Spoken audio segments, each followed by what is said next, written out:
8:16 de la mañana. Le vamos a agradecer al doctor Nicolás Kreplak, al viceministro de Salud de la provincia de Buenos Aires, a quien tenemos en línea. Kreplak, Diego Schurman, Dominique Merger, la estamos saludando. ¿Cómo va? ¿Qué tal? Buen día, ¿cómo están? Bien. Bueno, yo decía, cuando hablamos un poquito de lo que está trascendiendo respecto a las medidas preventivas, por el incremento de contagios y por lo que está pasando en la región, yo dije algo que es una palabra que por ahí molesta un poco, que es medidas tibias. Ahora, yo no sé si producto de la situación política es difícil tomar medidas más duras, pero quiero preguntarle a Kreplak qué opina de estas medidas que están trascendiendo, que tiene que ver con un recorte de las frecuencias de vuelos, con que los que vengan de afuera se hagan el PCR y lo paguen. Digo, ¿esto cambia algo la situación o hace falta otro tipo de medidas? Bueno, por ahí hay dos realidades distintas para analizar respecto de eso. Uno tiene que ver con las restricciones al exterior, que eso estamos abogando para que sean los más fuertes posibles. Es difícil hacer cuando uno piensa que por delante se viene un periodo muy largo, hacer un cierre absoluto del tránsito en una frontera. Tiene ciertas dificultades porque efectivamente va a haber razones humanitarias o incluso de comercio muy importantes que hagan que sea necesario que se abierta la frontera. Lo que tenemos que hacer es evitar, si se pudiera, el 100% de los viajes que no tengan esas características. Entonces, los viajes turísticos debieran estar evitados de diversas maneras. Creo que lo que estamos buscando es cómo conseguir el proceso de gestión que nos garantice eso.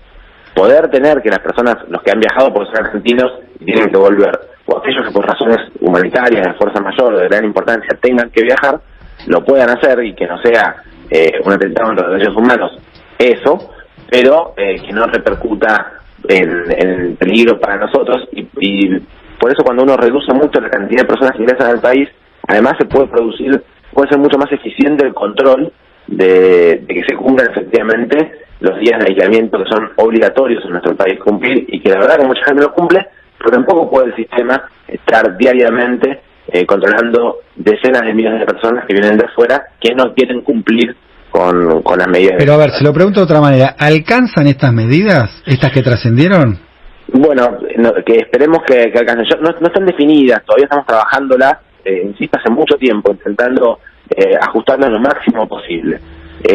Yo quiero que sean lo más estrictas que se puedan, porque creo que es un momento en el que esta decisión, incluso si después tuviera que aflojarse un poco, digamos, si fuera por un tiempo muy estricta y luego pudiera ir aminorándose, aún si fuese fuera del escenario, yo, que estoy en la provincia de Buenos Aires y no estoy tomando decisión a nivel nacional, creo que habría que hacer el máximo esfuerzo. Pero estamos trabajándola para que no sea una medida tibia en que no tenemos que tomar medidas que cumplan el efecto epidemiológico que estamos buscando. Claro, Kreplak, la pregunta es, ¿cómo le va? Buen día. Buen día.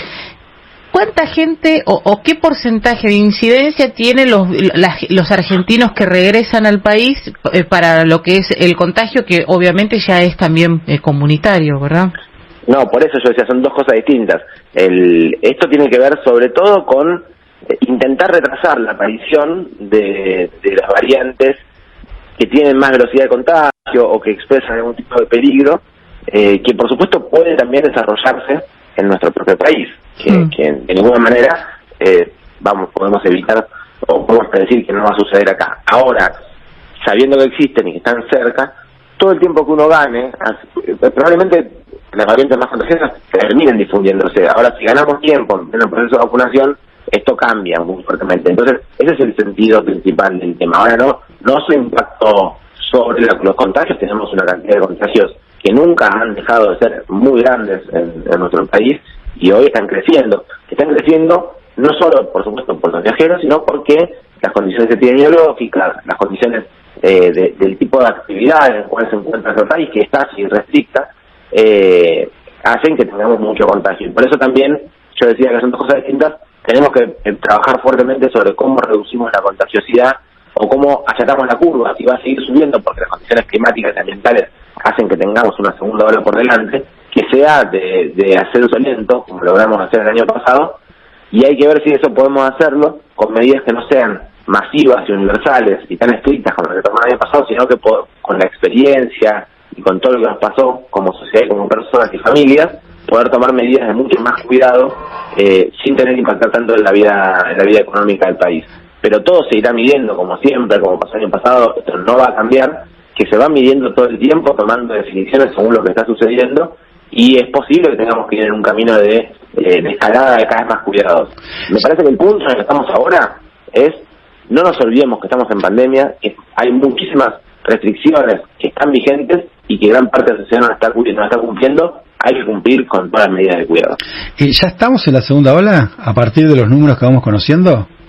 Bueno, estamos, por supuesto, en valores incluso inferiores a lo que fue el rebrote del verano, pero la perspectiva que tenemos, no solo regional, sino también del tiempo que se viene por delante, el otoño, el invierno, esto nos hace pensar de que estamos empezando a entrar en la segunda ola, que puede ser muy larga, como es natural en un país tan austral, con un invierno tan largo, es muy probable que así sea.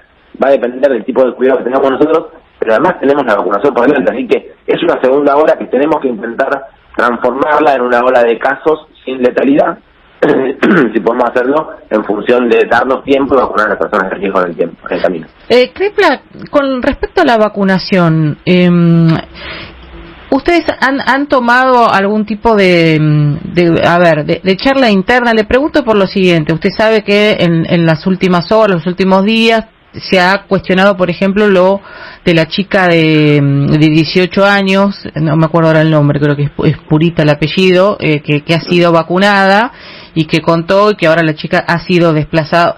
¿Ustedes han tenido algún tipo de conversaciones con los municipios para fijar un poco más las prioridades a quién vacunar? Porque más allá de que si la chica le podía tocar o no, no sé si coincide conmigo que vacunar a alguien de 18 años en el contexto en el que estamos, cuando sea el momento, por supuesto, por ahí son formas que generan mucha antipatía de parte de la sociedad, sobre todo esperando adultos mayores a ser vacunados. Sí. No, tal cual. Hay que contextualizar las cosas.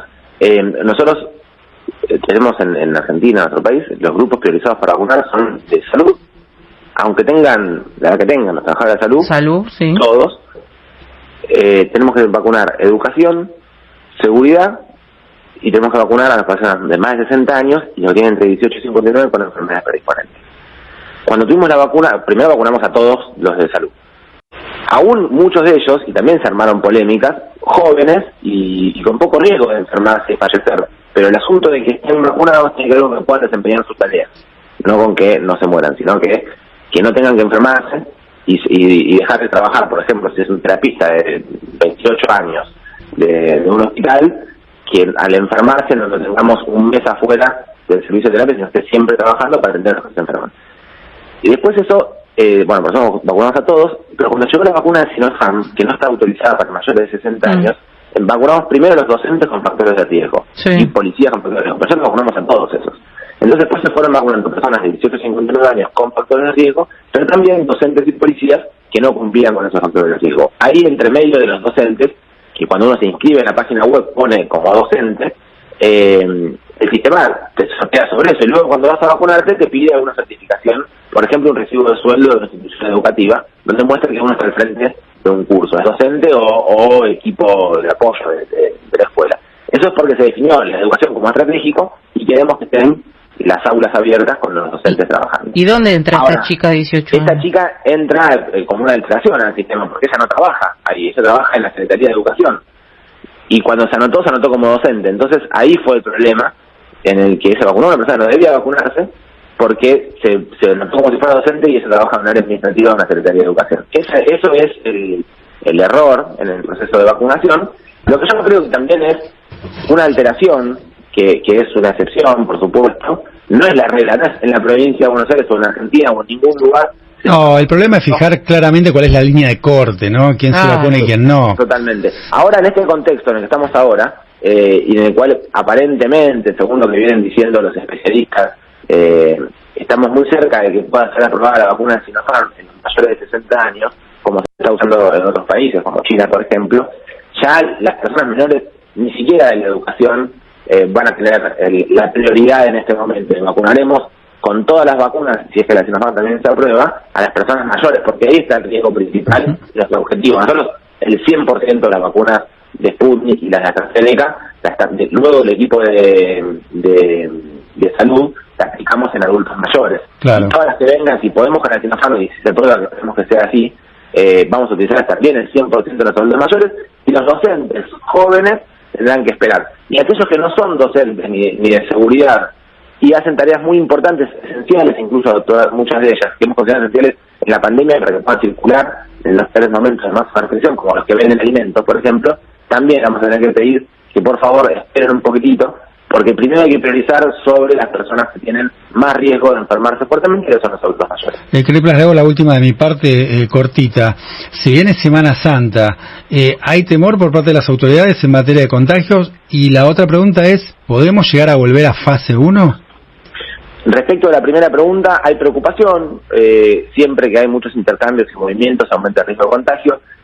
Yo creo que hay que pensar como familia, como persona, como sociedad, si nos vamos a tomar unos días, garantizar las condiciones de cuidado, no ir a meterse a un restaurante, a un boliche, a un lugar de cuidado. Si es eso, no lo hagamos. Hay muchos contagios, hay que cuidarse. Prefiero, yo personalmente, prefiero que la temporada no sea un éxito de turismo, pero que no sea un problema epidemiológico. Así que sí, cuidémonos mucho, y eso es una prioridad sin ninguna duda. Lo que se viene por delante es una segunda ola peligrosa y hay que ganar tiempo, eso sin ninguna duda. Una medida de restricción tipo fase 1, esperemos que no sea indispensable. Tampoco, y también la experiencia del mundo nos dice, tomar la tarde no sirve, tomar la medida donde se colapsó el sistema de salud no nos sirve, pero para eso nosotros tenemos alguna experiencia y algo de capacidad de análisis y vemos la perspectiva. Hoy estamos con un poquito más del 50% del sistema de salud en el AMBA ocupado, del 43% en el resto de la provincia de Buenos Aires ocupado. Crepla, sí. Para lo último, bueno, se nos viene el minuto de noticias. A ver si sacamos una coincidencia entre todos. Bisotti, ahora el ministro de Salud de la Ciudad de Buenos Aires, que ya nos va a ampliar Marcelo Ojeda en el móvil, acaba de coincidir que es mejor estirar la segunda dosis y dar muchas primeras dosis a lo máximo que se pueda. ¿Usted coincide también? Sí, por supuesto. Por supuesto, está visto en el mundo que se reduce entre el 85 y el 90% de los casos graves y de mortalidad. Así que tenemos que aplicar la ciencia, lo que sabemos de vacunas, lo que sabemos de esta enfermedad, para poder cubrir lo mejor posible. Estirar la segunda dosis, no es que no haya segunda dosis. Y además hay muchos estudios que muestran que si se da más tiempo después, es mejor incluso la capacidad de respuesta que produce. Bueno, coinciden todos, me quedo con esa parte. Bueno, ¿no? Sí. Coincidimos en muchísimas cosas, además. Bien. Gracias, viceministro. Muchas gracias a ustedes, que tengan un buen día.